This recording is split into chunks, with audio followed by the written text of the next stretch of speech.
Well, Reza Aslan was a Christian but converted back to the faith of his forefathers. It's Islam. He has now written a book about Jesus. The book has become controversial as it calls into question some of the core tenets of Christianity. The book is called Zealot, The Life and Times of Jesus of Nazareth. And Reza joins me now from Los Angeles. Welcome. Thank you for having me. Well, this is an interesting book. Now, I want to clarify, you're a Muslim, so why did you write a book about the founder of Christianity? Well, to be clear, I am a scholar of religions with 4 degrees, including one in the New Testament and fluency in Biblical Greek, who has been studying the origins of Christianity for 2 decades, who also just happens to be a Muslim. So it's not that I'm just some Muslim writing about Jesus. I am an expert with a PhD in the history of religions.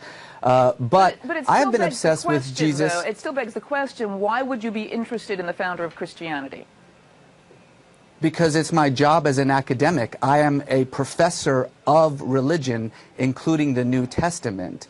That's what I do for a living, actually. So, I mean, it would be like asking a Christian why they would write a book about, Islam. I'm not sure about that. But honestly, I've been obsessed with Jesus for really 20 years. I've been studying his life and his work and the origins of Christianity both in an academic environment and in a personal level for about 2 decades. And just to be clear, this is not some attack on Christianity. My mother is a Christian. My wife is a Christian. My brother-in-law is an evangelical pastor. Anyone who thinks that this book is an attack on Christianity has not read it yet. But I want to read you some quotes from some people who are criticizing you. One from John Dickerson, who has written an op-ed piece on FoxNews.com, and he says, it's not a historian's report on Jesus. Is it an educated Muslim's opinion about Jesus? He says its conclusions are long-held Islamic claims, namely that Jesus was a zealous prophet type who didn't claim to be God. Well, that's actually not what Islam claims about Jesus. My book about Jesus overturns pretty much everything that Islam also thinks about Jesus as well. And to be clear, I just want to emphasize this one more time. I am a historian. I am a PhD in the history of religions. This isn't a Muslim opinion. This is an academic work of history, not about the Christ or about Christianity for that matter. It's about a historical man who walked the earth 2,000 years ago in a land that the Romans called Palestine. How are your findings different from what Islam actually believes about Jesus? Well, Islam doesn't believe that Jesus was crucified, first of all. Islam believes in the virgin birth. I mean, Jesus was most definitely crucified, and my book does question the historicity of the virgin birth. So again, I mean, I know that we've mentioned this 3 times now. I'm not sure what my faith happens to do with my 20 years of academic study of the New Testament.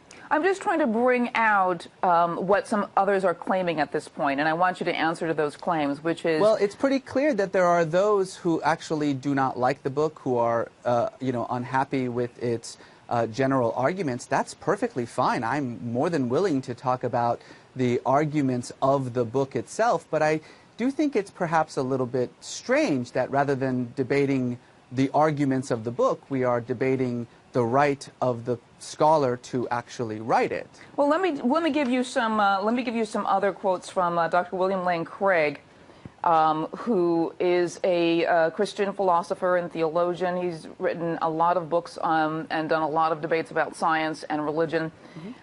He said Reza Aslan merely repeats bygone claims about the historical Jesus that have since been abandoned and refuted. What do you say to that?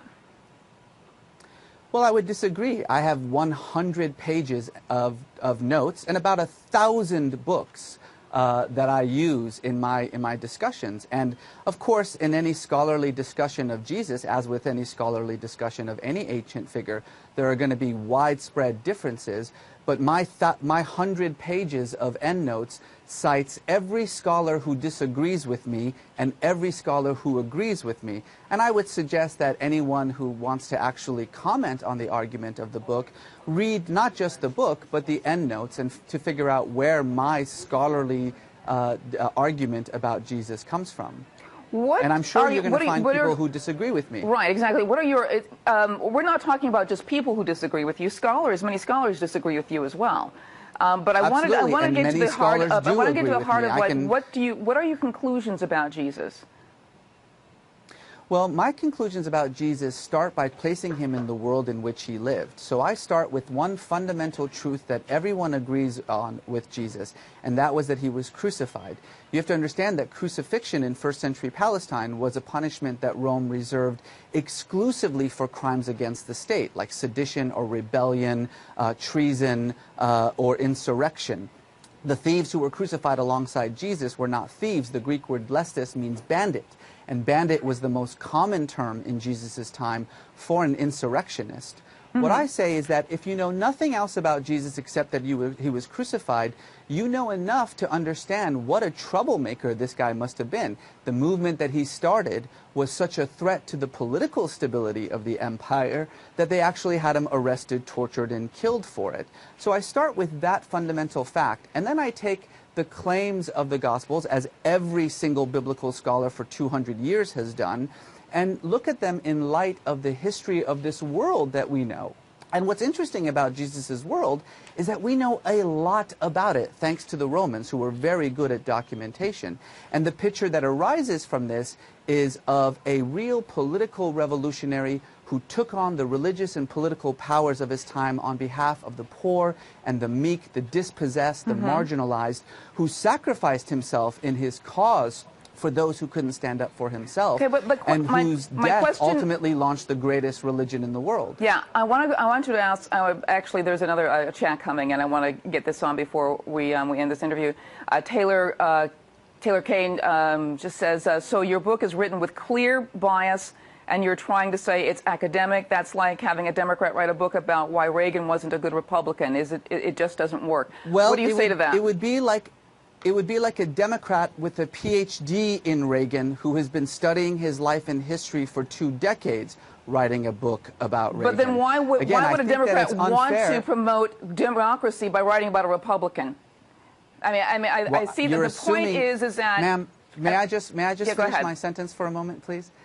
I think that the fundamental problem here is that you're assuming that I have some sort of faith-based bias in this work that I write. I write about Judaism, I write about Hinduism, I write about Christianity, I write about Islam. My job as a scholar of religions with a PhD in the subject is to write about religions. And one of the religions that I have written about is the religion that was launched by Jesus. You're not just writing about a religion from a point of view of an observer. I mean, the thing about it is that you're promoting yourself as a scholar, and I've interviewed scholars who have written books on the resurrection, on, the real Jesus, and who are looking at the same information that you're saying. To say that your information is somehow different from theirs is really not being honest here. Ma'am, my information is not different from theirs at all. I'm afraid that it sounds like you haven't actually read my book or seen what I've said about the resurrection or about Jesus or about his claims. I think you might be surprised in what I say.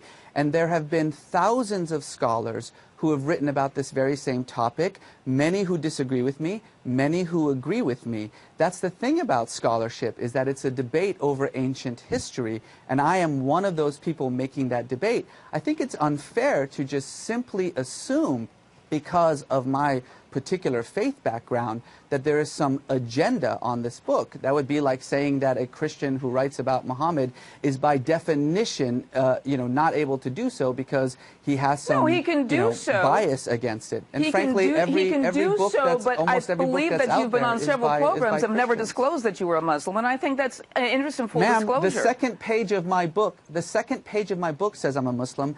Every single interview I have ever done on TV or on print says I'm a Muslim. You may not be familiar with me, but I'm actually quite a prominent Muslim thinker in the United States. I've written a number of books about Islam. It's just simply incorrect to say that media isn't saying that I'm a Muslim. I would actually encourage you to actually try to find media that doesn't mention my biography, which, by the way, again, is on the second page of the book. All right, Reza, I want to thank you very much for coming on. The book is called Zealot, The Life and Times of Jesus of Nazareth. I want to thank you for coming on a Spirited Debate. Thank you.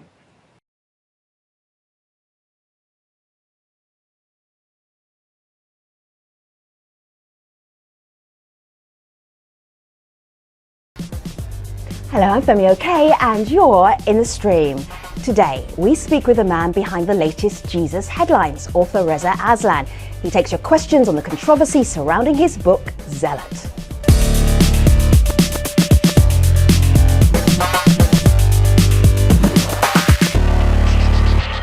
What do we really know about Jesus, the man? He's often depicted as a saint-like Messiah who turned the other cheek in the face of anger and hostility. But in his latest book, Zealot, The Life and Times of Jesus of Nazareth, author Reza Aslan digs deep into history to paint a picture of a man unfamiliar to society. And the book has created controversy in part due to the fact that Aslan is a Muslim and he's questioning many of the biblical teachings of Jesus. And some of it has to do with this viral Fox News interview. You're a Muslim, so why did you write a book about the founder of Christianity? Well, to be clear, I am a scholar of religions with 4 degrees, including one in the New Testament. Still begs the question, why would you be interested in the founder of Christianity? Because it's my job as an academic. I am a professor of religion, including the New Testament. I believe that you've been on several programs and never disclosed that you were a Muslim, and I think that's an interesting full disclosure. The second page of my book says I'm a Muslim. Hello, scholar of religions with 4 degrees. It's so great to have somebody that smart on the program. Reza Aslan, and Muslim. Welcome. And Muslim and as well. Welcome from Los Angeles. It's so great to have you in the stream. Our audience will be hearing so much more from you in just a moment, so just sit tight there. We'll be back with you in a second. We also have Malika Bilal, who's our digital producer, with us here today. Thanks, Femi. I love those moments where we actually get to see our online community, right? Right. So we always see them tweeting, the ones on the wall behind you, the ones on my screen here tweeting in, but today we also have them joining in our Google Plus Hangout. So today we have Ashley Miller, who's a writer and member of the Atheist Movement. Amr Hussein is a Muslim interfaith activist and blogger for Huffington Post Religion. Danielle Tuminio is an Episcopal priest. And Maggie Siddiqui converted from Christianity to Islam and is currently a student of Islam and interfaith relations. So welcome to the stream, everyone. Now, for those of you who aren't in the Hangout, remember you can still join in on the conversation. Just use the hashtag AJStream. We have so much to talk about, Malika, so let's just get started. So, Reza, you're viral. How does that feel like to go viral? It's kind of weird, actually. Yeah. I mean, to be honest, I'm just excited about these conversations that are taking place. At this point, I'm just this innocent bystander watching these very heady topics like journalistic integrity and the role of religion and faith and scholarship. These are the kinds of things that me and my colleagues sit around talking about in our dusty libraries all the time. It's kind of fun to watch everybody else talk about it for once. See, I'm looking at the Amazon bestseller list. Number 1, Zealot, The Life and Times of Jesus of Nazareth. Let me just click onto another tab here, see what the New York Times bestseller list is doing. Number 1 New York Times bestseller for hardcover nonfiction. Reza, how much have your publishers brought you? Have you got flowers, roses, bouquets? I'm thinking that this has got to do with how viral that Fox interview went. I can't see how mainly a scholarly book about Jesus is this popular. Well, in all fairness, it debuted at number 4 on the New York Times bestseller list before the Fox interview, and it was all the way at number 2 on Amazon before the Fox interview. So it turns out people are kind of interested in Jesus. Who knew? But the Fox interview certainly allowed it to be seen by a different audience, an audience that perhaps wouldn't normally read a book like this, but was, had their interest piqued because of that interview. No question about that. See, we've all read the book on the team, and one of the things I found fascinating about it was that I'm thinking of it sort of like a franchise of Jesus, where you've got the traditional telling, and then you've rebooted him completely. Was that the idea? Well, look, I mean, Jesus has meant so many things to so many people for so many years. I mean, this is a man whose life and whose mission and teachings has been recast to fit whatever situation, whatever community, whatever society that accepts him and believes in him. What was very difficult, I think, for me to do, and it's difficult for scholars who have been doing this kind of work for 200 years, is to kind of get past all of that, to try to move beyond the Christological interpretations about who this person was and get to the man himself. As I say, it's not an easy task, and many scholars have attempted doing it. And really what I've done is kind of distill this very long 200-year-old conversation, this debate about Jesus in scholarly circles, into something that's accessible and readable for a general audience. I know that people who are outside of this kind of world are shocked by some of the statements that I make in the book, but frankly, biblical scholars would not think that what I've written is all that controversial. Right. And Reza, there's someone on Twitter who wasn't quite shocked about what you said in the book. Some says he, meaning you, Reza Aslan, respectfully explains that he's writing about the historical figure as opposed to a religious icon. So it's the idea of Jesus as a historical figure that I want to take to our next guest in our Google Plus Hangout, Ashley Miller. Go ahead.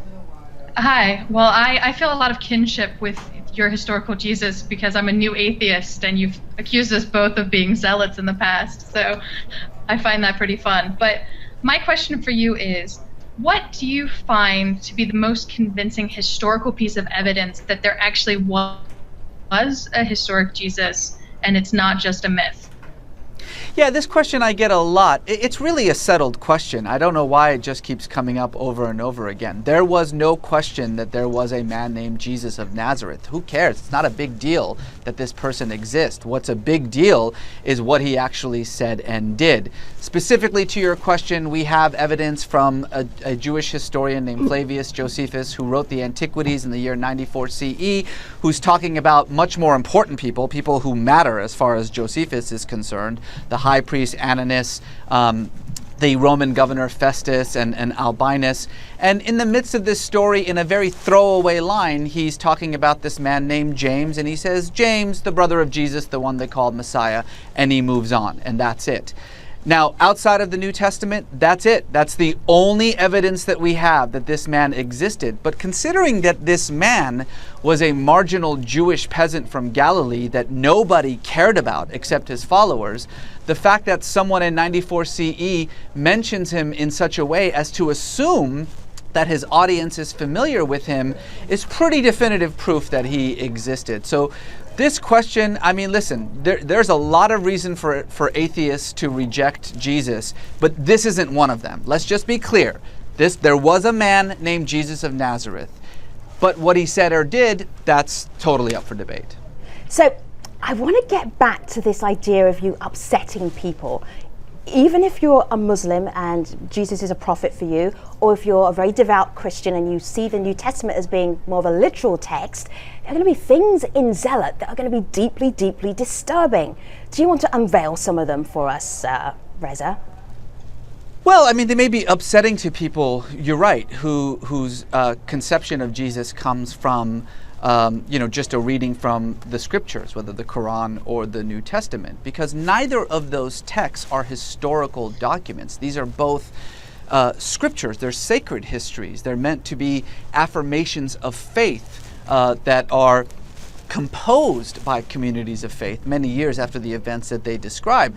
The Gospels are incredibly valuable as a document that allows us to kind of figure out what the early Christian community thought about Jesus and who he was, but they don't really help us that much in trying to figure out who Jesus himself actually was. And so a whole host of methodologies have arisen over the last 2 centuries for scholars to kind of get at what is more or less historical in the Gospels by actually taking those claims and analyzing them according to what we know about the time and place in which Jesus lived. And, that's just all that Zealot is trying to do. And so some of the more controversial claims that he wasn't born in Bethlehem, that, the trial before Pilate is just a legendary invention. These are things that would not even elicit, a raised eyebrow in biblical studies. But for the popular audience, I think they come across as quite revolutionary and controversial. Malika. Well, as part of those controversial topics, we got several tweets, Reza, from Muslims in our audience. Layla Anwar is on my screen here saying that you said that Jesus was crucified. You said there was no virgin birth. We also got a Facebook comment from Sheikh Mohammed Arslan, which is on my screen now. You say you're a Muslim, but I see that you categorically deny the Islamic belief. He says that Jesus was not crucified. So I want to go to Amr Hussein in our Google Plus Hangout, another Muslim who's joining us. Amr, go ahead. Hi, thank you for being here, Reza. My question is, as you know, the Muslim belief is that Jesus was not crucified and raised into heaven, and someone who looked like Jesus was crucified in his place. So in your research, did you find anything that supports this other perspective that's in the Quran?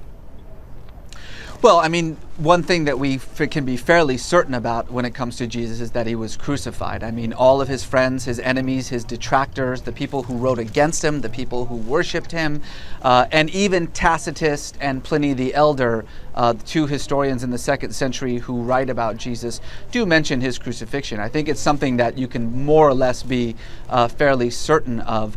Why does the Quran say that Jesus wasn't crucified? Well, actually, that's an old idea. It goes all the way back to Gnostic Christian teachings. The Gnostics, it's a very complicated religious tradition, but the Gnostics did not believe that Jesus was crucified. They believed that someone in his stead was crucified. After Rome became an Orthodox Christian empire, anyone who disagreed with the imperial religion was put to death. And so the Gnostics fled the empire, mostly went to the Middle East, North Africa, and in the Arabian Peninsula. The Christians that the Prophet Muhammad would have encountered would have mostly been Gnostics who believed that notion. And that's very likely where it kind of came into Islam.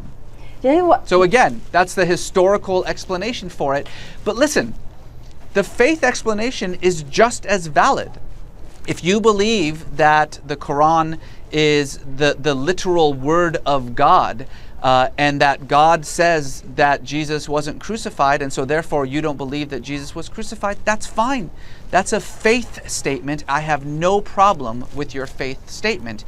If you are asking me about a historical event, however, then that's what I'm telling you.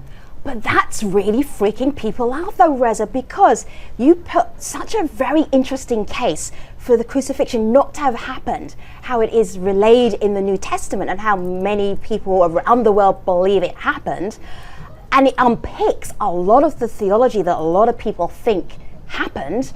And then, but you're saying, it's okay, you can still go on believing that, but it's really hard to do that, right? Well, you said it perfectly. It's the theology that interprets it in a particular way. I'm not a theologian. I don't write about theology. I write about religions and prophets and the origins of religions. And those are historic events. Those are events that we can put our finger on and try as best as we can, since we are dealing with ancient history, to create a historical narrative out of it.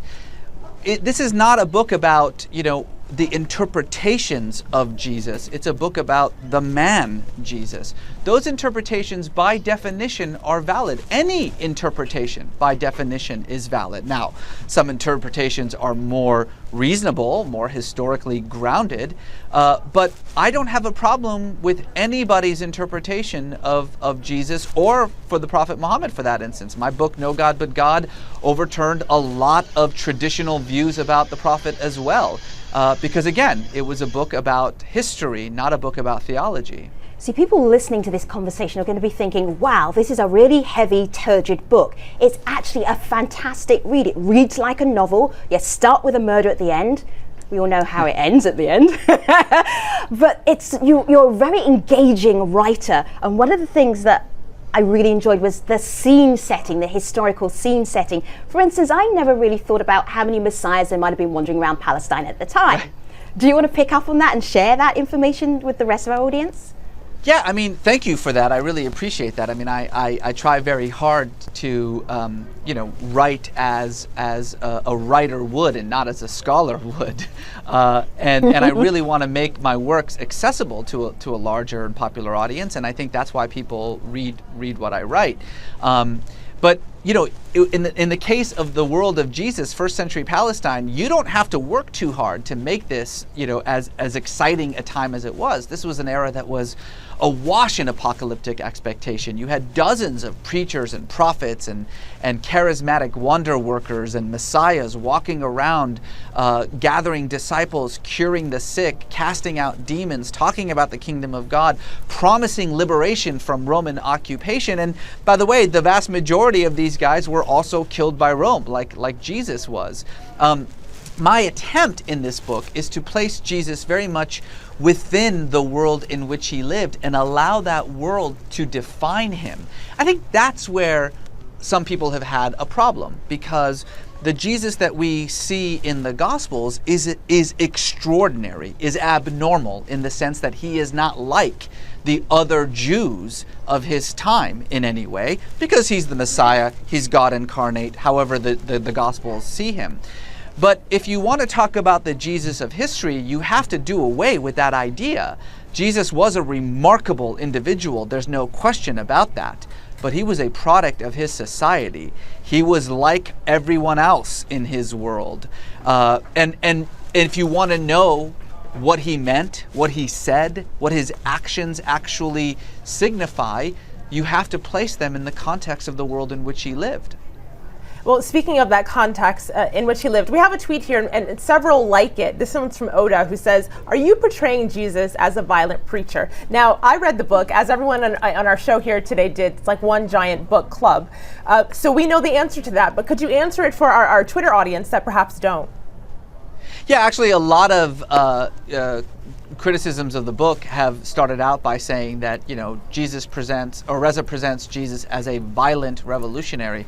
No, I don't. I actually state very clearly in the book that there is no evidence that Jesus espoused or openly espoused violence. That said, he was not some simple pacifist. He was not just this inveterate, turn the other cheek pacifist with no concern over the cares of this world. Let's be honest, that person would have gone totally unnoticed by the Roman government. But if Rome thinks that you are such a threat to the political stability of the state that they arrest you, torture you, and execute you as a state criminal, then you were probably a bit of a rabble-rouser. Now, I should say that Jesus' view towards violence was far more complex than I think a lot of people think it was. This was a man who, after all, the Gospels say, told his disciples to arm themselves when they went to go hide out in the Garden of Gethsemane in anticipation of the Romans coming to arrest him. But nevertheless, there is very little evidence that he openly espoused violence against the state himself. So Reza, I'm wondering if I could jump in with a question. Yeah, go ahead. Along those same lines, one of the ideas that came up to me when I was reading was about nonviolent resistance, and I had read, I don't know if you saw Greg Carey's commentary of your book, and he asked why that term didn't come up more, and I'm wondering whether you think that was something that Jesus was, somebody who advocated nonviolent resistance, if that's a term you would apply.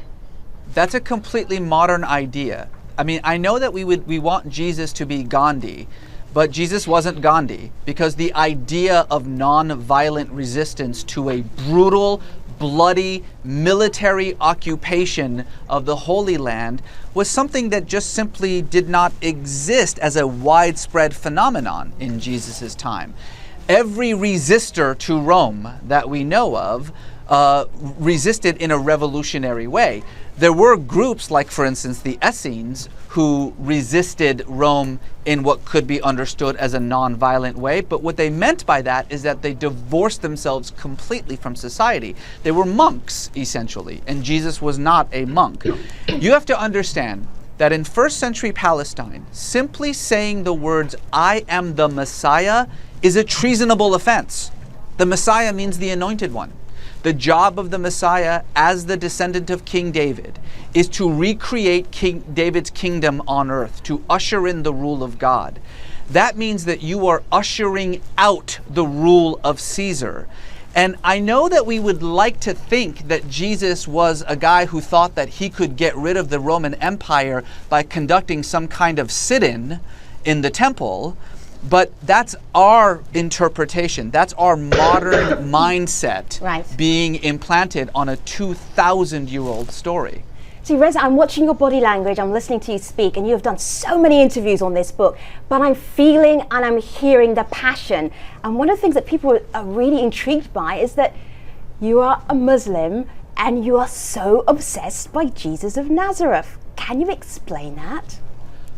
Why wouldn't I be obsessed with Jesus of Nazareth? You're talking about an illiterate, uneducated, poor, marginal Jewish peasant from the backwoods of Galilee who came from a village, Nazareth, that was so small, so inconsequential, that its name does not appear on any document or map before the end of the 1st century, who, despite his lack of education, his lack of wealth and power, started a movement on behalf of the marginalized, the dispossessed, the outcast, the poor, the weak, and a movement, by the way, that was so threatening to the religious and political powers of his day that he was executed for it. That sounds like the most interesting man in the world. Why isn't everybody obsessed with this guy? There should be a meme for that. Well, there's someone in our Google Plus Hangout who has almost similar personal story.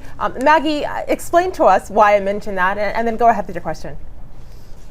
Well, I think what you're referring to is that I myself used to be Christian and later converted to Islam. And my question for you is actually also on a more personal level. I too am obsessed with Jesus as someone who's beginning graduate studies this fall.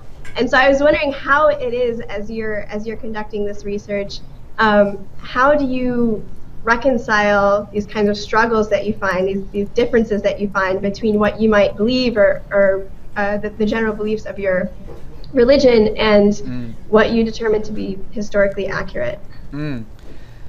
That's a very, very good question. And it's a question that all scholars of religion who also happen to be people of faith are constantly struggling with. The fact of the matter is that when you study the world's religions like I do, it's hard to not notice that these religions are all basically saying the same thing, but using a different language of symbols and metaphors to say it. The response of some scholars of religion is that, well, then the whole thing is bunk and forget about it. The response of some scholars, however, is that, well, maybe the reason that we're all saying the same thing is that we're all talking about the exact same God, and that's how I feel. I'm a Muslim not because I think Islam is right or correct, whereas Christianity and Judaism is incorrect and wrong. Islam isn't more true than other religions as far as I'm concerned. I just prefer the way that Islam describes God, talks about God, the symbols and metaphors that Islam uses to express this inexpressible feeling of faith, the relationship between creator and creation, between humanity and God, are symbols and metaphors that make sense to me, much more so than the symbols and metaphors of Hinduism or Buddhism or Christianity or Judaism do. But that's it. That's the only difference as far as I'm concerned between them. The answer to your question, however, might be a little bit more shocking to a number of Jews and Christians and Muslims alike, which is that I don't believe in Islam. I don't believe in any religion. I actually don't understand people who say that they believe in Christianity, they believe in Judaism. Christianity is not something to believe in. It is the path to God. It is a signpost to something to believe in. It's not an end in and of itself. It's the means to an end. Right. Anyone who tells you that they believe in Islam has completely missed the point of Islam. Islam is the means to help you believe in God and to express that belief. So my belief, my faith isn't in Islam. My faith is in God. I like the way Islam expresses that faith in God, and so I choose to use Islam as my spirituality. So Reza, you've got our Muslim viewers stirred up, you've got our Christian viewers stirred up, you've got our atheist viewers stirred up. Perfect timing for us to go into the post show at stream.aljazeera.com. I must be doing something right. Yeah, absolutely. So what we're going to do is we're going to do a quick fire tweet session because we've had so many tweets coming into the show with questions for you. Do you have the stamina for tweet after tweet after tweet, Reza? Let's do it. Yeah, okay, I think he has. Stream.aljazeera.com. That's where we're going to be going with Reza Aslan in just a moment. But let me tell you about Wednesday. Today is Wednesday. Let me tell you about Thursday's program. What should be done to end the sexual abuse of children in Morocco? After the royal pardoning scandal of a convicted paedophile, thousands in Morocco continue to rally for greater protection of children. We'll be discussing that on tomorrow's AJ stream. But right now, you know where we'll be, online. Thanks for watching.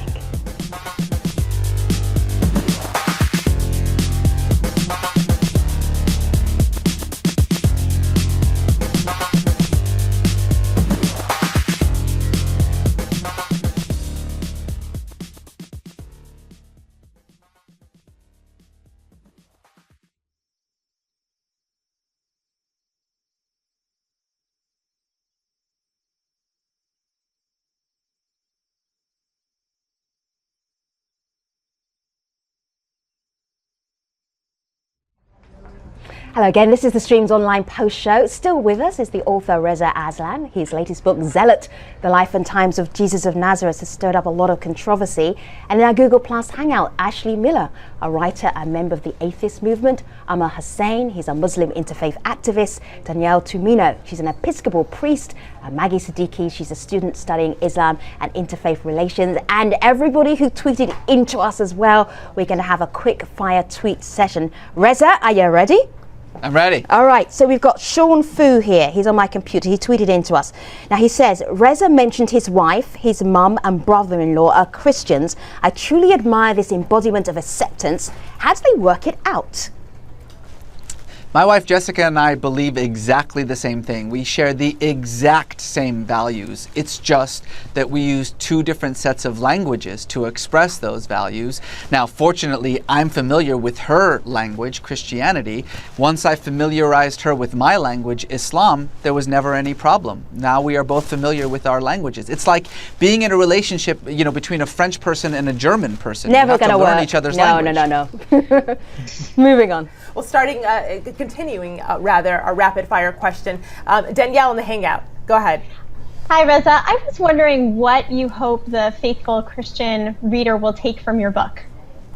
I think that Christians believe that Jesus is fully God and fully man. It's just that when they go to church, they usually only hear about the fully God part. Rarely do you actually hear about the man and the world in which he lived. So I think Christians would want to know about who this person that they believe is God actually was and what he actually said the world in which he lived, which is why I've received hundreds of emails from Christians telling me that this book has actually enriched their faith.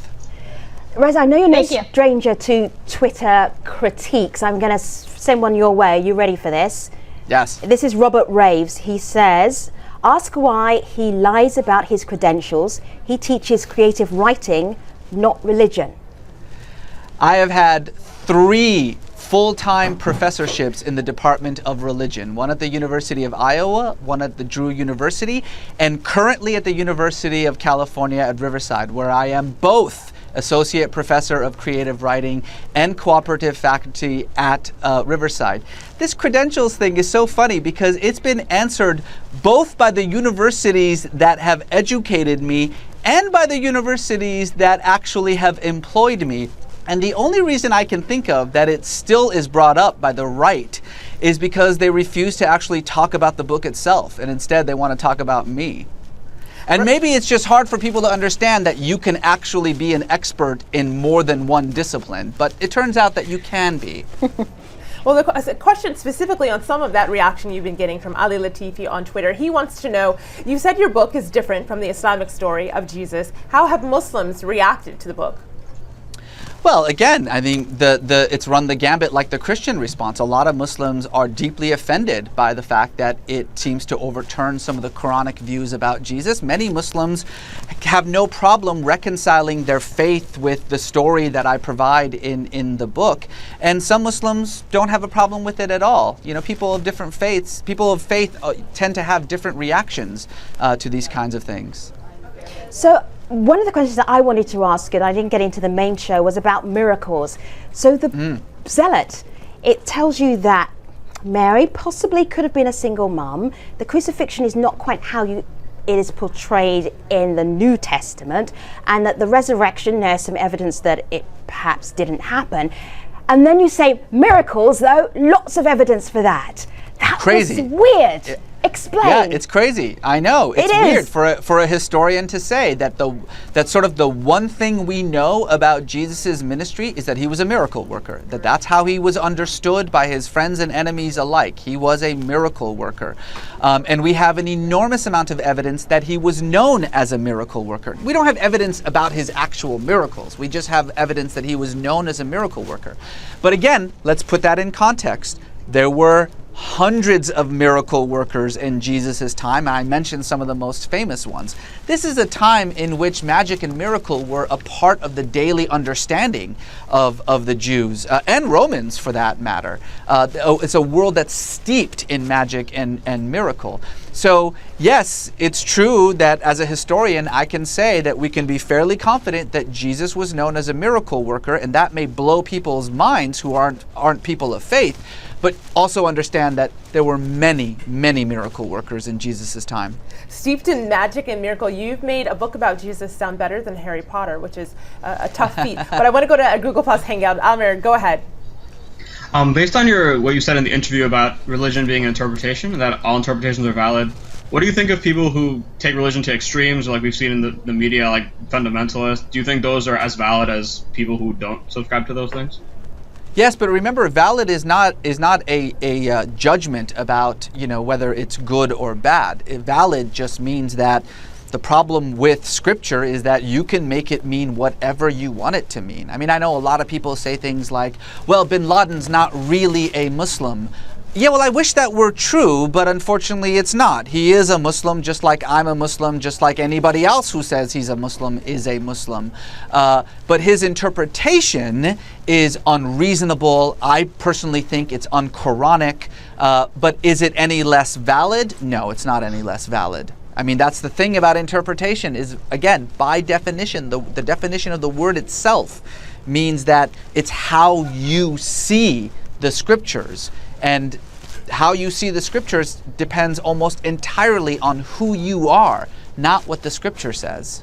There's something that's confusing me about the book, just the style of it. The style is like a fantastic novel, easy to read, but the content is pretty challenging. So I'm reading it going, do I have time to check up all of these references in the notes at the back? No, I do not. But there's a scholarly part of the book, and then there's a great way of writing at the same time. So I couldn't work out, who are you aiming it at? Well, I did that for No God But God, too. I Right. mean, I'm aiming for a general audience, the kind of audience that would normally not, read the kinds of scholarly tomes that I spend my days reading. And I want them to be able to read it like it's a novel. I mean, I'm a storyteller. I was trained as a storyteller. I want to tell stories that help people understand very complex, heady things. But as a scholar, I also am pretty confident in my own interpretation and the work that I've done to come up with it. And so, for instance, with Zealot, I have almost 100 pages of narrative form notes that if you're the kind of person who wants to know about the debate, who agrees with me, who disagrees with me, how did I come up with this particular interpretation, it's all there in the back of the book. Well, let's get another question from Ashley Miller. A good one. Go ahead, Ashley. So my question is, your view of first century Palestine is sort of chock full of magicians and miracle workers. Why do you think it is that Jesus lasted? Jesus became a figure. Right. That's ultimately the sort of the $1 million question that I try to answer in the book. And the short answer is that it had less to do with anything Jesus himself said or did, though what he said or did was absolutely remarkable, as I talk about, than it did with what his followers said, or followers said he did and said. To put it in its, again, the simplest terms, according to everything ever written about the Messiah in Judaism, a dead Messiah is no longer the Messiah. It's as simple as that. And all the other people in Jesus' time who claimed to be the Messiah and who were killed for that claim, their messianic movements collapsed. Their followers went back home. But Jesus' followers did not. They stuck around instead because they said that they were spurred by this mystical experience that they had of the risen Christ, that it actually changed everything for them. And it compelled them to reshape, reinterpret what Messiah actually means, to reinterpret Jesus' life in order to make sense of the fact that insofar as his messianic functions were concerned, he failed to actually do anything that the Messiah is supposed to do. So either Jesus is not the Messiah, or what we thought the Messiah was supposed to do is wrong, and they chose the latter. And they began to reinterpret Jesus' life, the meaning of Messiah, and then most importantly, they began to preach that new message about Jesus, not just to their fellow Jews, but to the Romans. And it was when the Romans began to adopt this message of Jesus as a God-man, Jesus not as a Jewish revolutionary, but as a celestial spirit, Jesus not as someone who wanted to create the kingdom of God on earth, but someone whose kingdom was on another plane, a kingdom that was not of this earth at all. That Jesus was enormously appealing to the Romans, who ultimately adopted it as the imperial religion of the state, and Christianity as we know it today was born. Right. So I'm reading the book and it's freaking me out at various intervals because I am a Christian, and I'm being completely freaked out until I get to the end of the book, and I'm just going to read you the end. It's not really a spoiler, but it's kind of beautiful. This is what Reza says, the very last part of the book. The one thing that any comprehensive study of the historical Jesus should hopefully reveal is that Jesus of Nazareth, Jesus the man, is every bit as compelling, charismatic and praiseworthy as Jesus the Christ. He is, in short, someone worth believing in. I was like, oh, thank goodness for that when I got to the end. Reza, why did you write the end of the book in that way?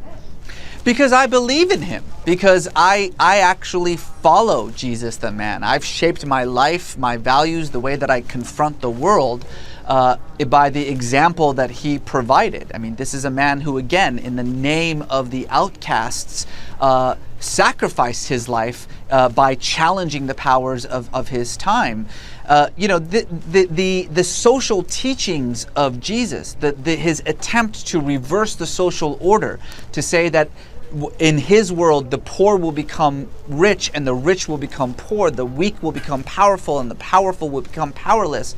This is the kind of man that I want to know. I knew Jesus as Christ. I used to be a Christian. Right. I worshipped him as God.